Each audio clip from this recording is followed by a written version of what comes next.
আগামী জাতীয় নির্বাচনের জন্য আমাদের আরেকটা নিরপেক্ষ এবং নির্দলীয় তত্ত্বাবধায়ক সরকারের প্রয়োজন হবে। এই সরকারে তো সরাসরি জাতীয় নাগরিক পার্টির দুজন আছেন, মাহফুজ আলম এবং আসিফ মাহমুদ। তরুণদের দ্বারা মানুষ নতুন রাজনীতি চায়, নতুন দর্শন চায়, নতুন কিছু চায়। এই তাদের যে এই ওয়াহিদুদ্দিন মাহমুদ কিংবা সালেউদ্দিন মাহমুদ কিংবা আসিফ নজরুলকে নিয়ে কথা বলার আগে তাদের উচিত ছিল না যে আগে নিজেদের দলের লোককে সরকার থেকে পদত্যাগ করিয়ে তারপরে এই কথাটা বলা। এটি কেন বলেছেন আমরা জানি না। এখন এই সরকারে কোন রাজনৈতিক দলের প্রতিনিধিত্ব আছে বলে আমাদের জানা নাই, কারণ আমাদের কাছে আলোচনা করে উপদেষ্টা পরিষদ গঠন করা হয় নাই, আমাদেরকে বলে নাই যে আপনারা নাম দেন। আমরা এটা জানি বিএনপি জামাতের ক্ষেত্রেও সেম।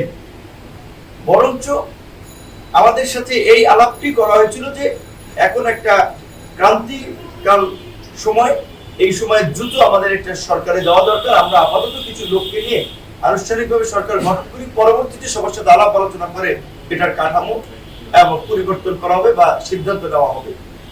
তো সেখানে এই আসিফ নজরুল, সালেউদ্দিন মাহমুদ, ওয়াহিদুদ্দিন মাহমুদের মতো সিনিয়র এই সরকারের মধ্যে যারা আছে উপদেষ্টা পরিষদ, তাদের মধ্যে মোটামুটি সিনিয়র ব্যক্তিত্বপূর্ণ ভারতপূর্ণ লোক এই তিনজন।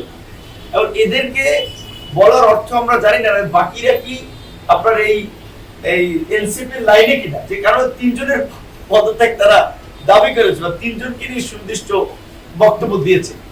যাই হোক, এই কারণে আমরা যেটা বলছি, এর আগে আপনারা শুনেছেন, সামগ্রিক প্রেক্ষাপটে মনে হচ্ছে যে আসলে আগামী জাতীয় নির্বাচনের জন্য আমাদের আরেকটা নিরপেক্ষ এবং নির্দলীয় তত্ত্বাবধায়ক সরকারের প্রয়োজন হবে। কারণ এই সরকার নানানভাবে কিছু কিছু উপদেষ্টা ব্যক্তিগত মন্তব্য, কর্মকাণ্ড সরকারকে প্রশ্নবিদ্ধ করেছে, সরকারের নিরপেক্ষতাকে প্রশ্নবিদ্ধ করেছে।